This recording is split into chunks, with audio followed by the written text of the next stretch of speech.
നമ്മൾ ഈ വിഷയത്തിൽ ഒരു പുതിയ കേസ് എടുത്തിട്ടുണ്ട്. പഴയ 406, 420 സെക്ഷൻസ് ഇട്ടിട്ടുള്ള കേസാണ്. ആ കേസിൻ്റെ അന്വേഷണം ബാങ്ക് അക്കൗണ്ടുകളുടെ എല്ലാ വെരിഫിക്കേഷൻ നടത്തുന്നുണ്ട്. ബാക്കി അതിൻ്റെ ഡീറ്റെയിൽസ് കളക്ട് ചെയ്തുകൊണ്ടിരിക്കുകയാണ്. മറ്റ് ആദ്യത്തെ കേസിൽ ഒരു 2 പേര് ഹൈക്കോടതിയിലെ ജാമ്യാപേക്ഷ ആൻറ്റിസിപ്പേറ്ററി ബെയിലിന് വേണ്ടി പോയി. അപ്പോൾ 2 പേര് ഇന്ന് ഐവോ മുമ്പാകെ ഹാജരാവാൻ പറഞ്ഞിട്ടുണ്ട്. ഇതുവരെ ഹാജരായിട്ടില്ല.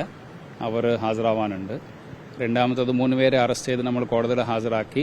അവർക്ക് ഇന്ററിം മെയിൽ കൊടുത്തിട്ട് നാളെ അതിൻ്റെ ഹിയറിംഗ് ഉണ്ടാവുമെന്ന് പറഞ്ഞിട്ടുണ്ട്. നാളെ കോടതിയിൽ നമ്മൾ ആവശ്യമുള്ളത് പ്രസന്റ് ചെയ്യാം. അതിനനുസരിച്ചിട്ടുള്ള തീരുമാനം ഉണ്ടാവും. അതാണ് സാമ്പത്തിക ഇടപാടുകൾ സംബന്ധിച്ചുള്ള വിവരങ്ങളെല്ലാം നമ്മൾ ഈ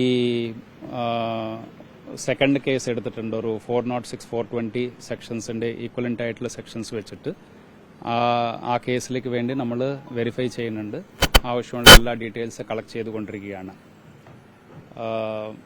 മറ്റ് നമ്മൾക്ക് ഇപ്പോൾ PWD ഓഫീസേഴ്സിൽ നിന്ന് ഒരു റിപ്പോർട്ട് കിട്ടിയത് സ്റ്റേജ് അത്ര സയൻറ്റിഫിക് ആയിട്ടുള്ള പദ്ധതിയിൽ അല്ല നിർമ്മിച്ചത് എന്ന വിഷയങ്ങളാണ്.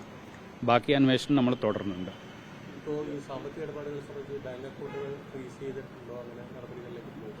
അതിൻ്റെ നടപടികളിൽ തുടങ്ങിയിട്ടുണ്ട്. അപ്പോൾ അതിൻ്റെ എക്സാക്ട് സ്ഥിതി എന്താണ് ബാങ്കിന് നമുക്ക് തിരിച്ച് വിവരങ്ങൾ കിട്ടും. ഇവര് തന്നെ 3,56,00,000 രൂപ പിരിച്ചതായി അവർ തന്നെ സമ്മതിക്കുന്നുണ്ട്. അപ്പോൾ അതിന്റെ മറ്റു രേഖകൾ ഹാജരാക്കാൻ ആവശ്യപ്പെട്ടു. അല്ല, നമ്മളിത് പൈസ എടുത്തിട്ടുണ്ടെങ്കിൽ അത് ചീറ്റിംഗ് ആണോ അല്ലോ എന്നത് പറയാൻ വേണ്ടി നമുക്ക് കുറച്ചുകൂടി അന്വേഷിക്കാൻ ആവശ്യമുണ്ട്. ആ കാര്യങ്ങൾ നമ്മൾ നോക്കുന്നുണ്ട്. എന്തെല്ലാം പൈസ എടുത്തിട്ടുണ്ട്, ആരൊക്കെ നിന്നെ എടുത്തിട്ടുണ്ട്, നമ്മൾ കുറേ സാക്ഷികൾ കണ്ട് ചോദിക്കുന്നുണ്ട്. ബാങ്ക് അക്കൗണ്ടുകൾ ഡോക്യുമെന്റ്സ് പരിശോധിക്കുന്നുണ്ട്. അത്തരത്തിലുള്ള കാര്യങ്ങളാണ് നമ്മൾ ചെയ്യുന്നത്.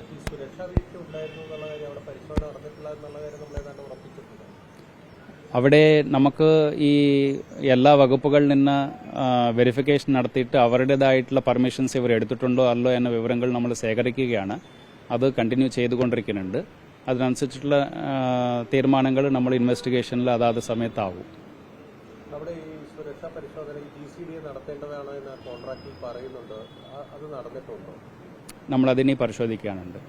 GCDA അവർ കൊടുത്ത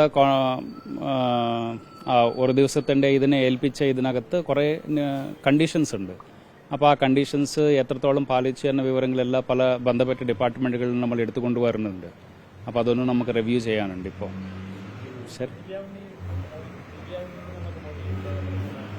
നമ്മൾ ആവശ്യമുണ്ടെങ്കിൽ ചെയ്യാം. ഇപ്പോൾ ഇതിനകത്ത് പല ആൾക്കാർക്ക് പല റോൾസ് ഉണ്ടാവില്ലേ. നമുക്ക് പ്രത്യേകിച്ച് നമ്മൾ നോക്കി വരുന്നത് ഈ സ്റ്റേജിൻ്റെ കൺസ്ട്രക്ഷനും മറ്റ് അതുമായി ബന്ധപ്പെട്ടുള്ള കാര്യങ്ങളാണ് നമ്മൾ ഫോക്കസ് ചെയ്ത് ഇൻവെസ്റ്റിഗേറ്റ് ചെയ്യുന്നത്.